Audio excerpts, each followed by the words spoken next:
All my life I've been looking for kind of a way to give back to my community, especially, the black community.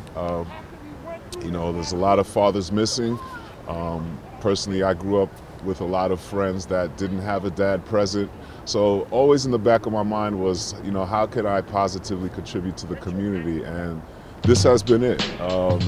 It's something I love to do. It doesn't feel like a chore at all. I love the kids. I'm all about the kids and teaching them the game properly, which entails also discipline, responsibility, accountability, hard work, dealing with adversity. I think is the biggest lesson that I like to preach to the kids is when you're down, get up and keep pushing forward, whether it's through football, through school, and in general through life.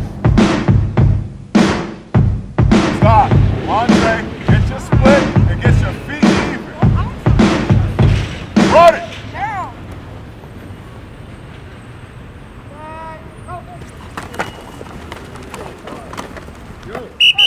Yo, David, aren't you supposed to try to get through? He just stood there. What are you doing? He just went like this. He didn't move. David, this is live. Would you play? How you doing? I'm Coach Mike. How I got involved with the Titans. My son, Elijah, was dying to play football since he was about maybe 5. His mother and I kind of said no initially, and then he was very persistent and passionate about it. So we started looking around at some teams, and a good friend of mine who I used to work with, she is an administrator with Titans Cheer. So she told me to come by to Boys and Girls one day to check out practice and to meet Coach Bill, President Bill, and we hit it off right away. Initially, I had no intentions of coaching. Regardless of my experience, I really didn't think I could coach. I was just kind of an ex-has-been player. But I have a lot of passion for the game. I love the game. But as I was attending practices with my son, I just kind of started helping out here and there with the coaches that were in place. And the year after my son, actually halfway through my son's first season, Bill approached me and asked me if I would like to come on board to coach. I expressed to him that I never coached before. He said, it's fine, just do what you know. And the rest is pretty much history. That was 5 years ago. So since then, I've been coaching mainly the same group of kids I had when my son started. This is my son's team. He's now relocated now in North Carolina, but I still continue to coach the team because I just had a special bond with this group of kids. 11U, which is 11 unlimited, meaning anyone between 10 and 11 is usually on the team. This particular group of kids, like I mentioned before, I've been coaching since they were 7. So I've come to know them. I've watched them grow and progress. I've come to know their families very intimately just because of the nature of the sport. We've had a lot of success. Every year that I've coached this team, we've made the playoffs. We haven't quite won the Super Bowl yet. We're hoping to do that this year. This year, actually, we have some new additions to an already great team that I think will push us over the top. But yeah, this is a special group of kids, and I can almost guarantee a lot of them you'll be seeing playing in college. Run at me as hard as you can. As hard as you can, okay? It doesn't matter. Now look, come here. Grab him how I'm holding him. Go ahead, off and go. Rotate him, turn him left. Turn him right. Thank you. Turn him the other way. It's called driving, gentlemen. That's it. You hold him on That's how the you inside. drive your man. That's exactly how it's gonna work, I promise you. All right, come on. Played football all through high school, 4 years, and 3 years of college football at Morgan State University. Football was very different. It was a lot more physical as far as the day-to-day exertion. We hit and tackled every single day. There was a lot less concern about concussions and safety for players. The biggest difference between, I'd say, when I played and now and what I try to convey to the kids is actually safety. Tackling properly, defending yourself at all times. That's been the biggest difference between the eras. This is what y'all doing. You come up, the first thing you do is put your hands out and then go like this. That's not power hit. I'm never gonna punch, if I'm gonna punch you, I'm not gonna punch you like this. I'm not, who punches like that? So isn't that the same as going like this? Come from back here and hit him as hard as you can. You understand? Well, after you hit him, set, go. Hit him. He should move back. If he's strong and still comes up to you, set, go. You're gonna hit him. Grab on hold and then push him back. Holding him, you understand? Here. When I see them playing in games, I can see their formations are really good. They know what they're doing. I've seen them like getting excited when they're winning, and feeling really like getting hyped. Yeah, yeah. They have a lot of energy. They're a great group of kids. Come from great families. And that's really the key too, is the parents buy into what I'm doing. I'm very strict as far as my rules. If you're not performing well in school, you will pay the price here on the field. Just for instance, if we had a couple of issues with some kids with school where I had them practice and exert all the energy all week, and when it came time for the game, they did not play. I feel like this generation of kids, you have to take things away from them for them to really take things seriously. That's been one of the biggest, I think, positives with me and this group, is that we've kind of gelled to form a family because I've been with them so long. Yo, come up here with your shoulders square. Shoulder square here. I don't care who he is. Get down here. I just warned you. You think I'm a joke? Get down.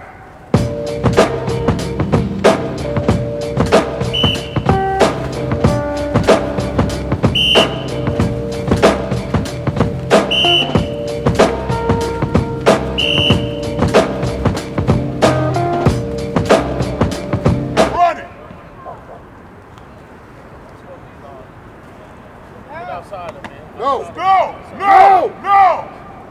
Stop doing that, Michael. Down! Y'all should be down already.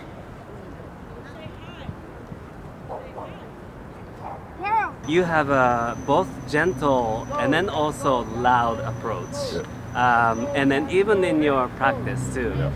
Can you talk a little bit about the way you teach kids? Yeah, I am by nature an intense person, especially when it comes to football. Again, I have years and years in this sport. I know it inside out. I love this sport. So, when I'm teaching the kids about football, I'm very serious. Being that they are the age that they are, I do have to have kind of a softer side at times. Go! Go! Come here. What is this? What is this? What is this? What is this? Say, go! Hit him! Coach Dennis, who's one of the coaches that co-coaches with me on this team, we do a good job of playing good cop, bad cop. If he's getting on a kid, I might come and, kind of be a little more gentler, and vice versa. But as far as, the yelling and the stuff like that, these kids, you have to grasp their attention. This is the video game era kids, and for some reason, things don't trigger in their minds unless it's extreme. So I use my voice and the way it carries to kind of get certain points across, so they know that what I'm saying they have to pay attention to. Yo, D-Lon, where y'all at? Y'all not making no plays, man. What's going on? Let's go, D-Lon. Make some plays. I'm getting double team. So break the double team. Get So lay skinny. it down. Get skinny. Make a pile. And if anything, if you get double team, you need to be making more plays. Yeah. I'll get double team. Huh? I get in the hole. It's just that I'm so close to getting the So corner. you need to come stronger. Y'all gotta come stronger. Candace, again, I've been coaching her since she was 7, 8 years old. She has come a long way. There were times Candace in the game would just refuse to play, either out of fear or she just wasn't tuned in. I used to baby her a lot. Because she was a girl, I would kind of not have her go against certain players in practice, and in games I would kind of wait till there was a lull in action to put her in. But having conversations with her and her mom, she hated that. She hated that, I called her, my princess. She hated that I kind of singled her out as a female. So since then, for the past 2 years, I've treated her just like one of the boys, and she has responded. So yeah, it's been great. So you treat them equally? Yes, absolutely. Fantastic. I didn't before, but I learned my lesson. This bond that they formed together as a team will last forever. I can't tell you how many times I've bumped into an old teammate, and it's just like you pick up right where you left off. Football creates an incredible bond between players and coaches, and it's something that I tell the kids to cherish because it will last a lifetime.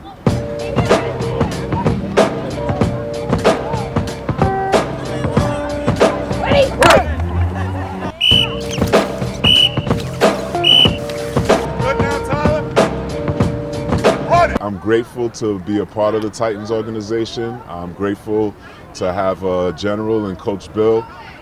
He is all about the kids, and it's really an honor to work with a man that really has dedicated his life to the community. And I look up to him. I ask him for advice on game plans all the time, how to deal with certain kids if I have behavior issues, and he's been great. So if I couldn't coach for the Titans, I probably wouldn't coach anymore, just because of that bond I have with Bill and with the organization. Time and time again, I see old players come by and they revere him like a father. He's definitely the father figure of this organization, and he really tries his best and gives all the resources he has to put these kids on a path to success. Alpha, you just stand up and watch everybody else. And a day, you better start moving. Taking too long to get up. You had enough, Alpha?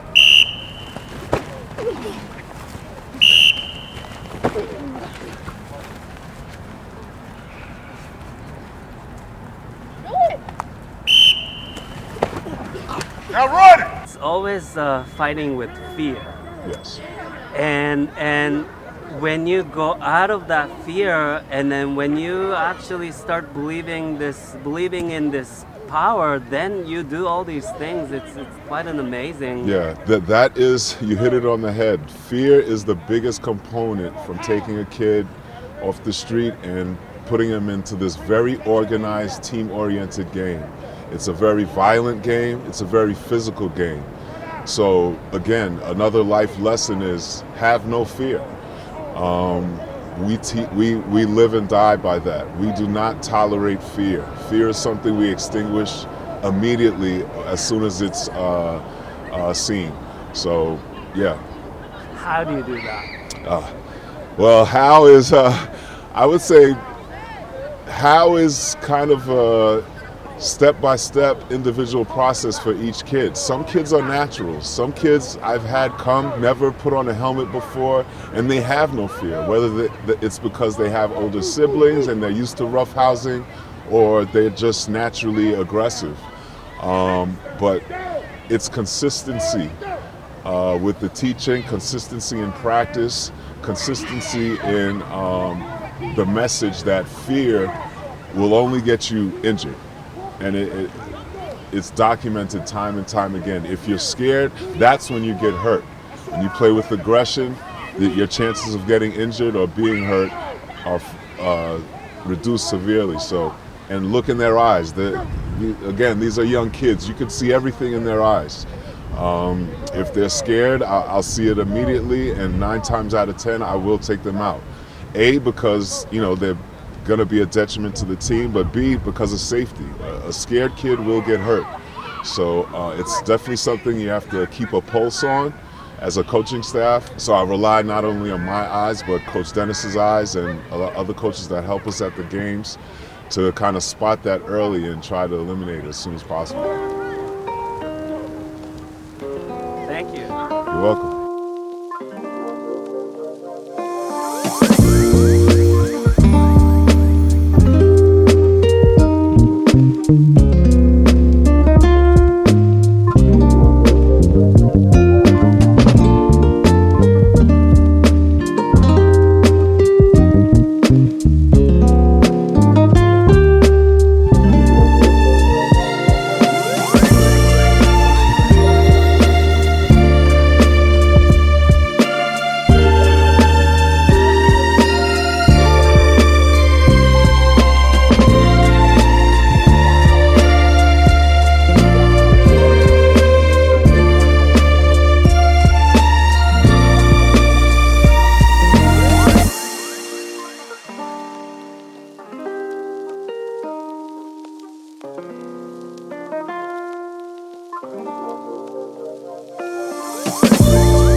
No, that's where they're coming from. If you bust through the line of ISO and you break out to the left, that's a touchdown. Because the only person that could maybe get you is the safety. You understand? Good. Let's go. Huddle up. And Joshua probably would have hit that safety.